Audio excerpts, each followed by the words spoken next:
Hello dear students, welcome to Edurhythm success classes education. और BTech CS second year के जो student हैं जो आज discrete structure and theory of logic का एग्जाम देके आए होंगे, उन्हें आज बड़ा ही अच्छा लगा होगा। हमने आपको अंतिम प्रहार के जो क्वेश्चन आपको प्रोवाइड कराए थे उससे भी बड़ा इजी पेपर आज आपका आया है। थ्योरी ज्यादा थी, न्यूमेरिकल कम थे। पिछले साल जो एग्जाम हुआ था उसमें थोड़े न्यूमेरिकल ज्यादा आ गए थे, थ्योरी कम आई थी। तो इस बार भी हमें ये लग रहा था कि न्यूमेरिकल ज्यादा आने के चांस है, लेकिन बिल्कुल सीधा सीधा पेपर आया है। थ्योरिटिकल पेपर था, आसानी से मुझे नहीं लगता कि कोई बच्चा इसके अंदर फेल होगा। जिसने अच्छे से पढ़ा होगा वो नंबर भी अच्छे लेके आएगा। यहाँ पर देखिए थोड़ा सा डिस्कशन कर लेते हैं कि वे किस किस तरह का हमारा यहाँ पर क्वेश्चन आए हैं। देखिए अगर मैं 2 मार्क्स के सेक्शन की बात करूँ, सेक्शन ए में यहाँ पर यूनिट 1 से आपका क्वेश्चन आया है, define a lattice and state meaning the upper bound and lower bound in A lattice. जब भी आपको लैटिस पढ़ाया था मैंने, तो हर एक क्वेश्चन में अपर बाउंड लोअर बाउंड का जिक्र हमने किया था। ठीक है नहीं, आपको सब चीजें पढ़ाई भी, ऐसा नहीं कि बाहर से आ गया, आउट ऑफ सिलेबस आ गया। बिल्कुल इजी क्वेश्चन यहाँ से आपका फर्स्ट क्वेश्चन आया है। तो मुझे लगता है कि हर एक बच्चा इसे करके आया होगा। सेकेंड यूनिट से क्वेश्चन आया है रिफ्लेक्सिव रिलेशन का, कि रिफ्लेक्सिव रिलेशन क्या है, ये भी आपको पढ़ा रखा है, ये भी आपको बताया था कि भाई ये भी इंपॉर्टेंट है आपका। ठीक है नहीं, थर्ड में आपका देखिए डोमेन और रेंज आपको कैलकुलेट करनी थी, तो ये वाले क्वेश्चन भी हम आपको करा चुके हैं फंक्शन में।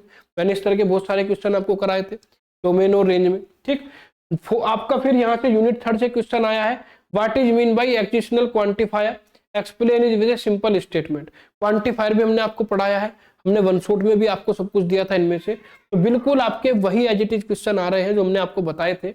Define zero division of a ring, ये भी हमने रिंग भी आपको पढ़ाया था, यहाँ पर जीरो डिविजन के बारे में भी डिफाइन किया था।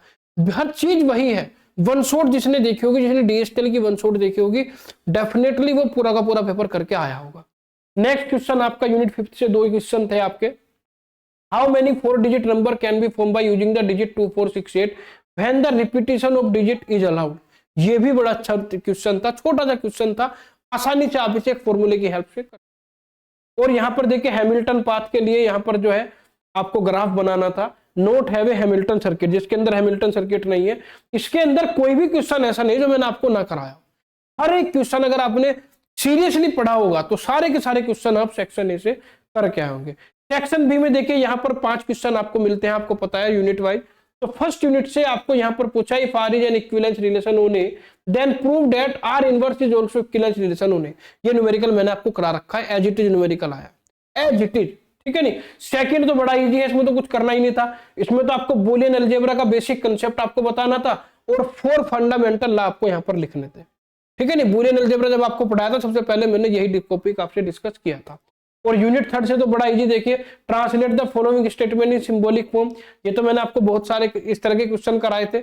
बिल्कुल मैंने कहा था कि इस तरह का न्यूमेरिकल आना ही आना है, वही आपका यहाँ पर देखिए आपको यहाँ पर देखने को मिला है। ठीक है नहीं, और यहाँ पर देखिए लैग्रांजे थ्योरम आपको प्रूव करनी थी, स्टेट लिखना था।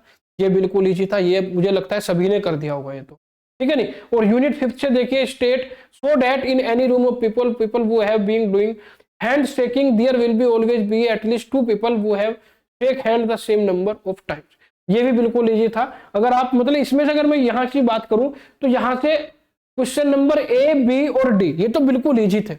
यहाँ पर मैं मान सकता हूँ भी सी क्वेश्चन जो है थोड़ा सा यहाँ से, क्योंकि हर बार क्वेश्चन अलग अलग आता है, कभी रिपीट नहीं होता, तो यहाँ से हो सकता है कि भाई सी और ई में आपको थोड़ी सी प्रॉब्लम हुई हो। ठीक है ना, वैसे तो ये इजी है, लेकिन ए बी और डी यहाँ से आप अटेम्प्ट कर सकते हैं। बिल्कुल सीधे सीधे क्वेश्चन जो 3 इसमें दिए गए थे। अब सेक्शन सी में देखिए, सेक्शन सी में यूनिट 1 से तो कुछ आया ही नहीं, यूनिट 1 तो बिल्कुल इजी आ गई। यहाँ से आपसे लैटिस पूछ लिया, लैटिस की प्रॉपर्टीज पूछ लिया आपसे, बिल्कुल आसान है। ठीक है नहीं, भाई जब भी मैंने आपको लैटिस पढ़ाया था तो सबसे पहले मैंने बेसिक में यही आपको पढ़ाया था। और सेकंड में पोसेट और हैश डायग्राम, यानी फर्स्ट यूनिट में लैटिस, पोसेट और हैश डायग्राम तीन ही तो चीजें हैं, और तीनों ही आपसे यहाँ पूछ ली गई यूनिट 1 में। ठीक है नहीं, तो ये बिल्कुल आपका देखिए इजी था, बिल्कुल इजी, बेसिक बताना था, कुछ पूछा ही नहीं यहाँ से। तो यहाँ से तो आपने, मुझे लगता है कि दोनों में से कोई से भी आप कर सकते थे। सेकंड यूनिट में देखिए, सेकंड यूनिट में के मैप आपका आया मिनिमल सम वाला, ये के मैप बिल्कुल इजी था। ठीक है नहीं, और ये भी आपका जो है ये बूलियन मिनिमल बूलियन फंक्शन का ही था, ये भी आप कर सकते थे, ये दोनों आप कर सकते थे। So that the number of minimal Boolean function in n variable are 2, ये भी अगर आपने किसी ने ना करा होगा तो के मैप तो आपने बना ही दिया होगा, के मैप में तो कुछ था ही नहीं इसमें। ठीक है, चलो उसके बाद यहाँ पर आपका आता है देखिए यूनिट नंबर थर्ड में prove that statement if n is an integer then n square minus n plus 4 is a prime number is false. ये आपको यहां पर प्रूव करना था। इस तरह के न्यूमेरिकल मैंने बहुत सारे आपको कराए थे, ठीक है नहीं, ये भी बिल्कुल इजी था।